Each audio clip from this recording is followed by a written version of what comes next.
guys, welcome back. All right, so for today we are going to need the Todd Parr self-portraits that we did last week, okay? And we are going to be adding color today. So to do that, we're going to need watercolors and a water cup and the paintbrush that your watercolors came with, okay? Or if you have another paintbrush that you like better, you can use that.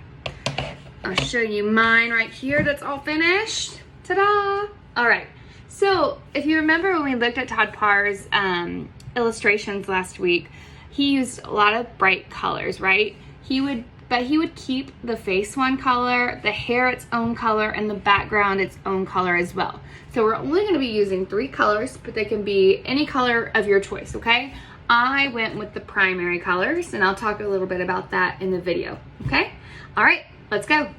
All right, so this week we're going to be painting our little Todd Parr self-portraits. So you're going to be needing your watercolors. Mine have seen better days. You're going to need a cup of water and a paintbrush, okay? So just like we saw in the first video of the Todd Parr illustrations, he uses lots of bright colors, but he does with one main color for the face, one color for the hair, and one color for the background. So you're only going to be using 3 colors today, okay? So I'm gonna choose for my face, I think I'm gonna go with yellow. So remember, you get your paintbrush wet, as I like to call her Polly paintbrush, and she likes to swirl and twirl in the color of your choice. You do not have to use yellow if you do not want to. And once she has been in there for a while, she's got a good amount of paint on her, we're going to go onto our paper. Oops, that wasn't quite dry yet. And paint with that yellow or whatever color you're using, okay? And then I think I need to get a little bit more yellow on my paintbrush. These are pretty dry watercolors. So that's one big thing with watercolors. They're called watercolors because they need water to work. So you gotta make sure you get a pretty decent amount of water. You don't want puddles in your watercolors, but a decent amount of water to activate them so the color is nice and bright. Here we go. Just gently paint back and forth. And paint around all my lines. There we go. All right, I'm gonna speed this next part up or jump to my hair, okay? All right, now I have my face painted and I chose yellow for the whole thing, and don't forget your ears, okay? So next we're gonna pick another color for our hair. Now if your hair is just a bunch of lines, you don't have to worry about painting it. So you'll use one less color. But if you can paint inside a shape like mine here, you will choose another color. So for my hair, I think I'm gonna go with blue hair today.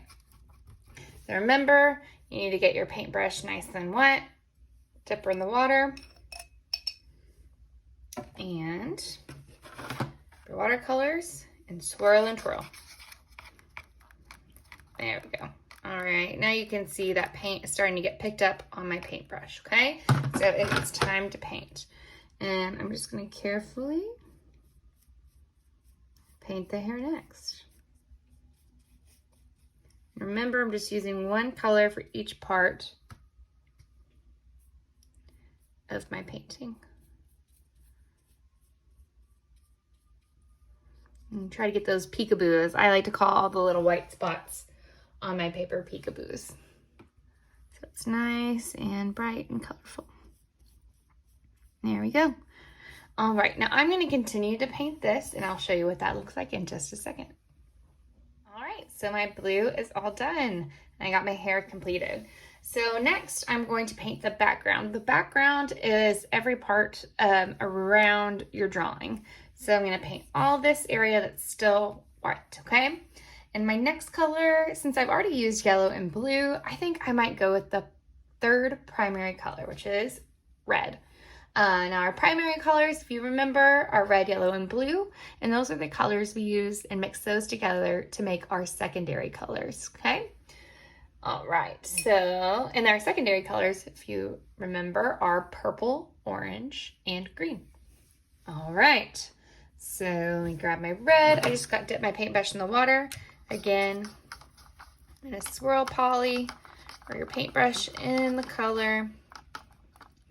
See how it's picking up the red, and then it's time to paint. So I'm gonna slowly, again, just paint around. I need a little bit more water. So if your paintbrush starts to do this, where it's not giving you much color, that means that your paintbrush needs more water, okay? So you'll just dip her back in the cup.